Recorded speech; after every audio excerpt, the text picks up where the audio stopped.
আল্লাহ রব্বুল আলামিন বলেছেন তাআওয়ানু আলাল বিররি ওয়াত তাকওয়া ওয়ালা তাআওয়ানু আলাল ইসমি ওয়াল উদওয়ান।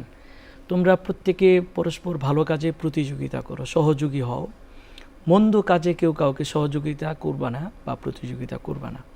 সেই ক্ষেত্রে আল্লাহ তাআলার এই যেই রুল আল্লাহ তাআলা আমাদেরকে জানালেন, সেই অনুযায়ী আমরা বলতে পারি, আমরা যারা কথা বলছি, যিনি উপস্থাপনা করছেন, যারা ক্যামেরায় আছেন এবং অফ ক্যামেরার বাহিরেও যারা আমাদেরকে সহযোগিতা করছেন, অ্যাডভার্টাইজ দিচ্ছেন, প্রত্যেকেই এই দাওয়াতের একটা আংশিক সওয়াব পেয়ে যাবেন ইনশাআল্লাহ।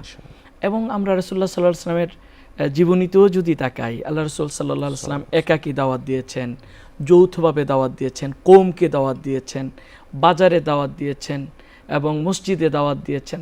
দাওয়াতের সবগুলো আসালিব আল্লাহ রাসূল সাল্লাল্লাহু আলাইহি ওয়াসাল্লাম ব্যবহার করেছেন।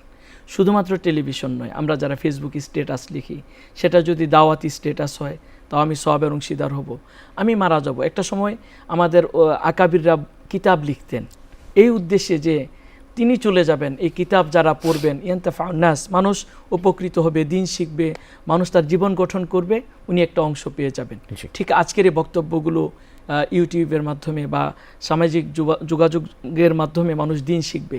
এখন আর বই মানুষ পড়ে না, একটা কোনো বিষয়ে জানার দরকার গুগলে সার্চ করে সেখানে যদি আলোচনাটা পেয়ে যায়, যারা আঞ্জাম দিল, যারা এটাকে রেকর্ড করলো, যারা এটাকে অর্থায়ন করলো, যে টেলিভিশনে এটা প্রচার করলো, প্রত্যেকের আমলনামায় সওয়াব দিয়ে দেওয়া হবে।